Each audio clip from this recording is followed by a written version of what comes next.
नमस्कार, 5 के बाद में हाजिर हैं। मैं हूं निधि, मेरे साथ मेरी सहयोगी नगमा है। और सबसे पहले आपको भारत चीन संबंध से जुड़ी जानकारी। संसद में आज रक्षा मंत्री राजनाथ सिंह ने लोकसभा में चीन के साथ तनाव पर बयान दिया है। उन्होंने कहा कि LAC पर, खासकर लद्दाख की पूर्वी सीमा पर दोनों पक्षों में काफी तनाव है। रक्षा मंत्री ने कहा कि दोनों देश मानते हैं कि शांति जरूरी है, लेकिन LAC पर दोनों का नजरिया अलग है। रक्षा मंत्री ने कहा कि चीन का भारत की 38,000 वर्ग किलोमीटर जमीन पर कब्जा है। इस साल अप्रैल से चीनी सेना की गतिविधियां बढ़ी हैं। हमारी गश्त में बाधा डालने की कोशिश हुई है। मई में चीनी सेना ने कहीं कहीं अतिक्रमण की भी कोशिश की, जिसके जवाब में हमारी सेना ने संयम के साथ शौर्य भी दिखाया और बड़ी तादाद में चीनी सैनिक मारे गए। रक्षा मंत्री ने कहा कि सीमाई इलाकों में अब सेनाएं बेहतर स्थिति में हैं और हर तरह के हालात से निपटने को तैयार हैं। 10 सितंबर को मॉस्को में चाइनीज अभी की स्थिति के अनुसार चाइनीज साइड ने LAC और अंदरूनी क्षेत्रों में बड़ी संख्या में सैनिक टुकड़ियां और गोला बारूद मोबिलाइज किया हुआ है।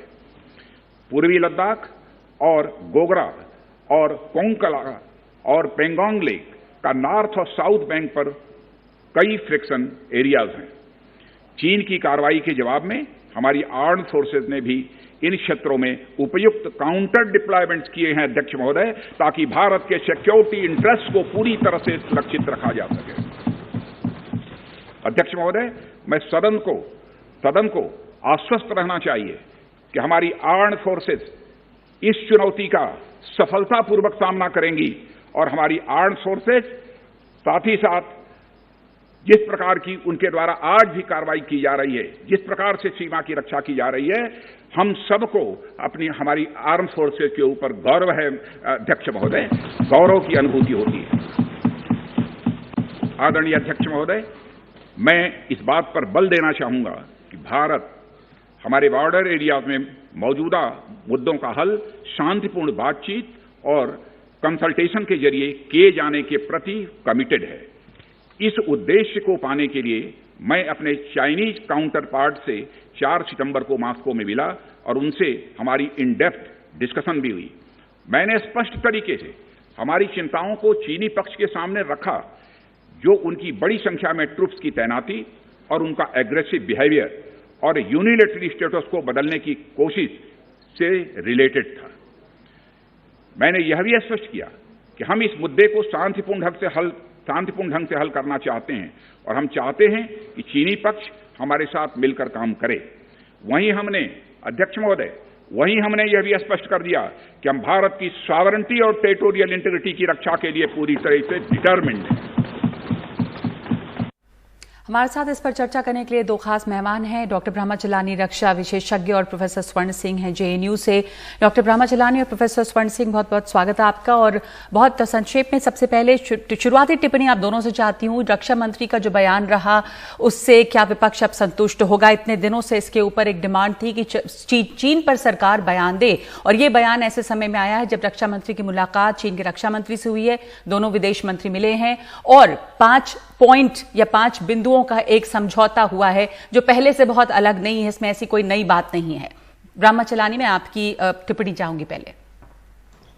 जो बॉर्डर की सिचुएशन पर जो इंफॉर्मेशन है वो काफी टाइटली कंट्रोल कर रही है सरकार।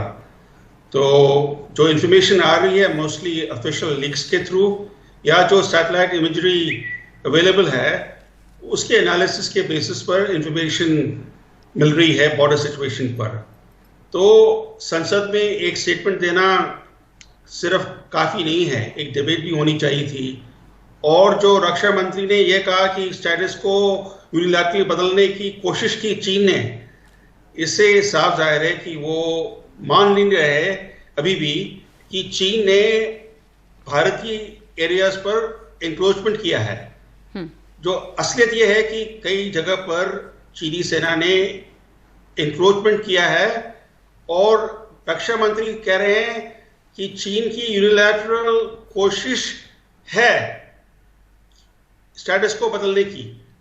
पर असलियत यह है कि स्टेटस को उन्होंने बदल दिया है। देवसंग में है, गलवान में, या अब देखिए गोगरा में, हॉट स्प्रिंग्स में और पैंगोंग लेक के नॉर्दर्न साइड में, इन एरियाज में स्टेटस को चीन ने बदल दिया है। मिस्टर चलानी, मैं आपसे ये समझना चाहूंगी, ठीक है आप कह रहे हैं कि रक्षा मंत्री ने जो ये नहीं कहा, लेकिन जो ये कहा पहली बार संसद के पटल में चीन के साथ जो बातचीत हुई है और जो उन्होंने शब्दों का प्रयोग किया है कि बड़े ट्रूप्स में उन्होंने मौजूद हैं, किस तरह से 93 और 96 के बायलैटरल उसका उल्लंघन किया है, अग्रेसिव बिहेवियर है, और जो यूनिलैटरल चेंज ऑफ बिहेवियर की बात है, ये अपने आप में एक मोटे तौर पर हम ये नहीं कह सकते कि रक्षा मंत्री ने जो जमीनी स्थिति है वो देश के सामने रख दी है, उसमें हिचकिचाहट नहीं है।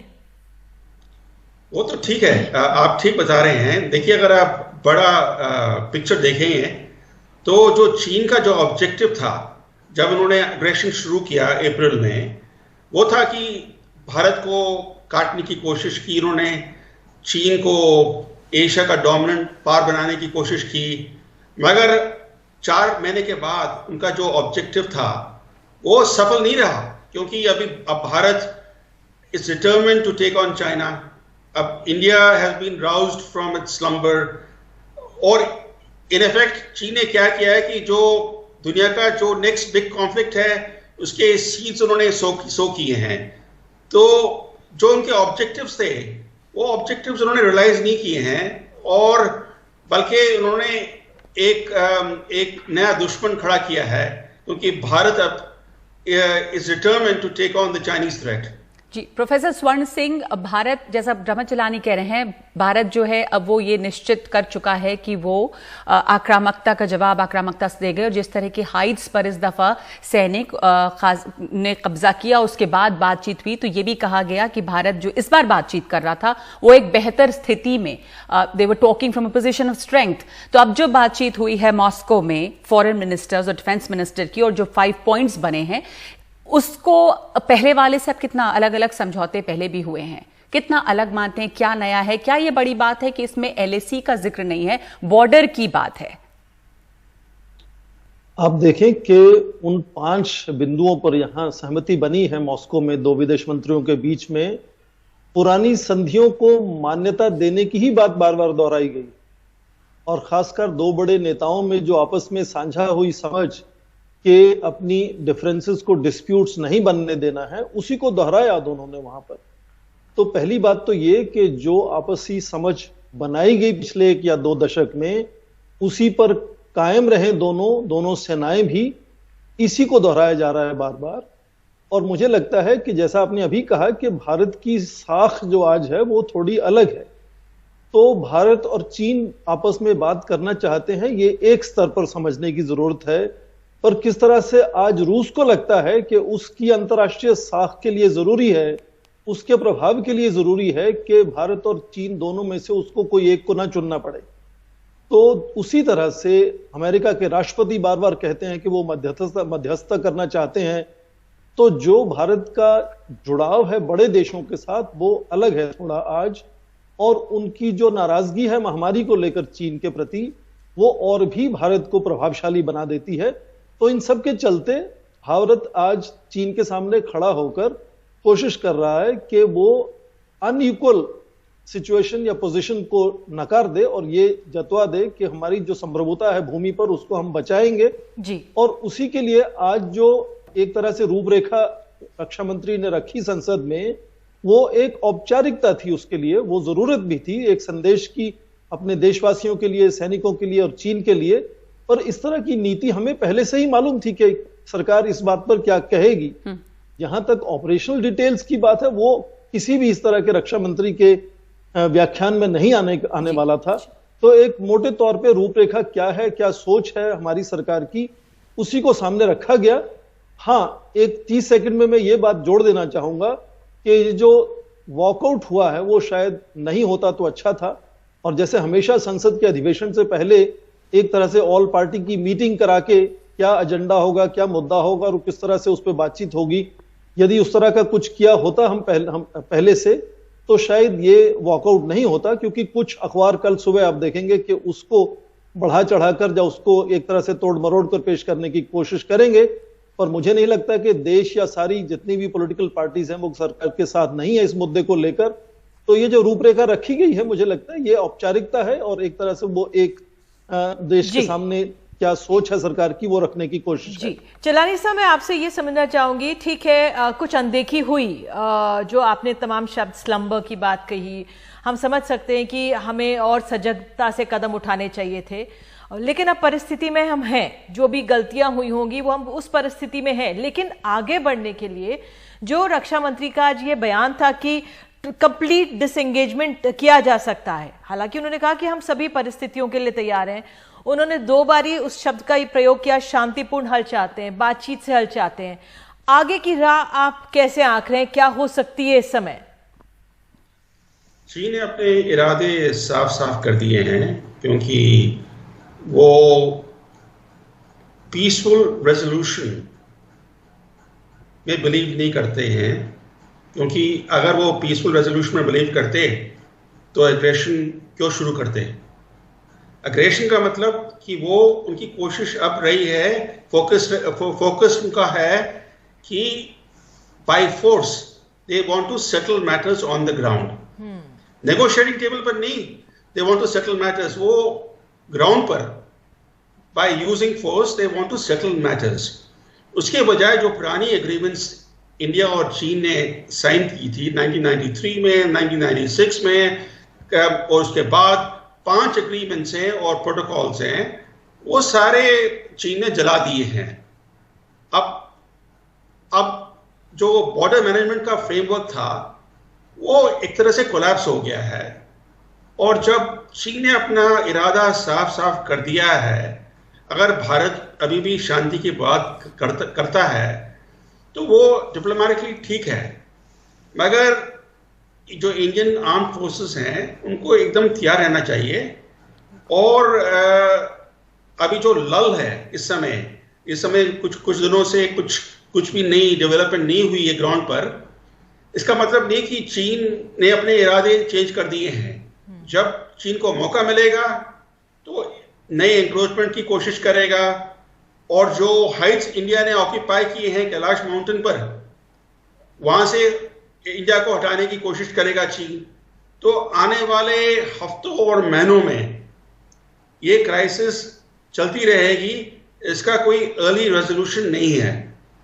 सबसे बड़ी समस्या जो इस दौरान रही है वो भरोसे की कमी और पूरी तरह से भरोसे का खत्म होना, खास करके पैंडेमिक के दौर में दुनिया भर का भरोसा चीन पर से काफी उठा है, और भारत यहाँ पे जो गलवान वैली में घटना हुई उसके बाद से भरोसा बहुत कम रहा है दोनों की लीडरशिप में। ऐसे में भरोसे को दोबारा लाना सबसे बड़ी चुनौती होगी। ब्रह्मचलानी, वो आप कैसे देखते हैं, क्योंकि अब जो बातें हुई और जो अग्रीमेंट हुआ 5 बिंदु का जो समझौता हुआ है, कमांडर लेवल की बातचीत होगी, उस पर सबकी नजर होगी, क्या वहां से फोर्सेस वापस जाती हैं? भारत हमेशा चाहता रहा कि स्टेटस को आंटे जो है वो पुनर्स्थापित हो, पर चीन क्या इस बात के लिए तैयार है? डिसएंगेजमेंट तो तब होगा जब ट्रूप्स वापस जाएंगी। तो जमीनी स्थिति कैसे बदलते हुए आप देखते हैं? बात तो वैसे चीन भी आजकल शांति की कर रहा है, और जिसको हम ऑप्टिक्स कह सकते हैं अंतर्राष्ट्रीय कम्युनिटी के सामने।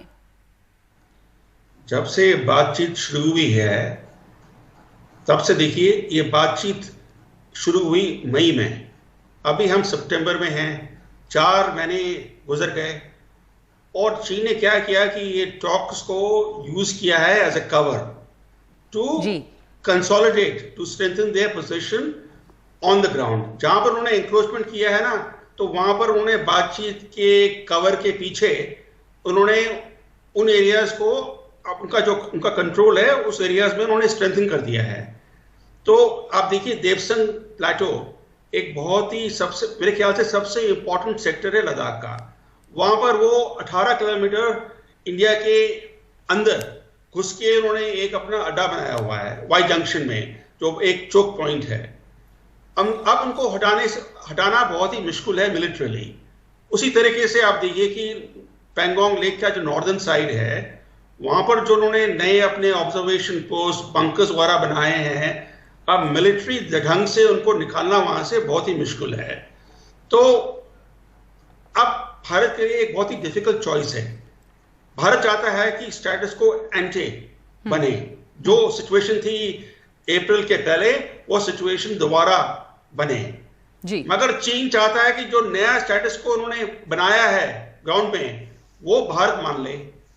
अब अगर भारत चीन की बात मानता है, नया जो चीन का जो चीनी इंपोज्ड स्टेटस को है वो एक्सेप्ट करता है, तो ये क्राइसिस खत्म हो सकती है।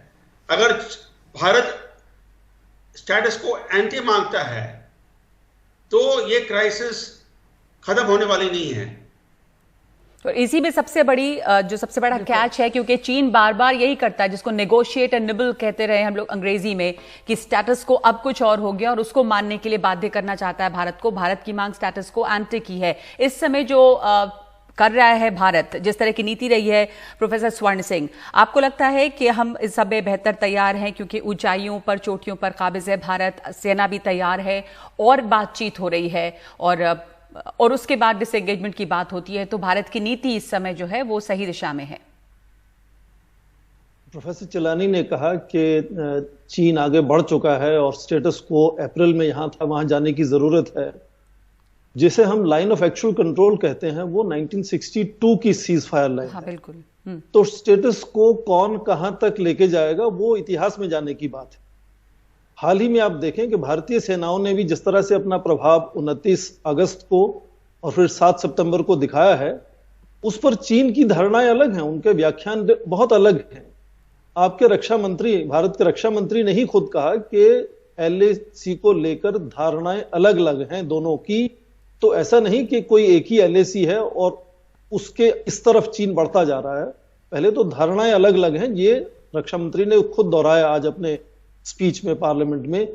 तो उसमें क्योंकि भूमि इतनी बड़ी है जिस पर असमंजस है, लगातार इस तरह की भिड़ंत होती रहेंगी, क्योंकि दोनों की हैसियत काबिलियत बहुत अलग है जी। भारत के तंत्र मंत्र यंत्र अलग हैं, चीन के तंत्र मंत्र यंत्र अलग हैं, धारणाएं अलग हैं।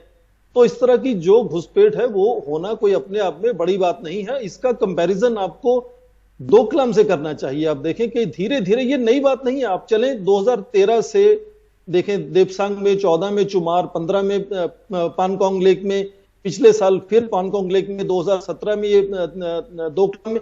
तो ये लगातार, क्योंकि हैसियत बढ़ी है दोनों तरफ से, इसलिए ये भिड़ंतें भी बढ़ती गई हैं और अब कई बिंदुओं पर भिड़ंत। चीन का भरोसा करना कितना मुश्किल है। जब प्रधानमंत्री से बातचीत हो रही थी शी जिनपिंग की और तब चुमार हो रहा था, तो बहरहाल ये कि ऐसा हमारा पड़ोसी है जिसपे लगातार हमें सतर्कता बरतनी चाहिए थी और अब लगातार बरत रहे हैं। और आज संसद में रक्षा मंत्री को अपना बयान देकर स्थिति है वो स्पष्ट करनी पड़ी। आप दोनों आए, बहुत बहुत धन्यवाद। चिंताजनक स्थिति बनी हुई है और भारत चाहता है कि किसी तरह शांतिपूर्ण तरीके से हल हो।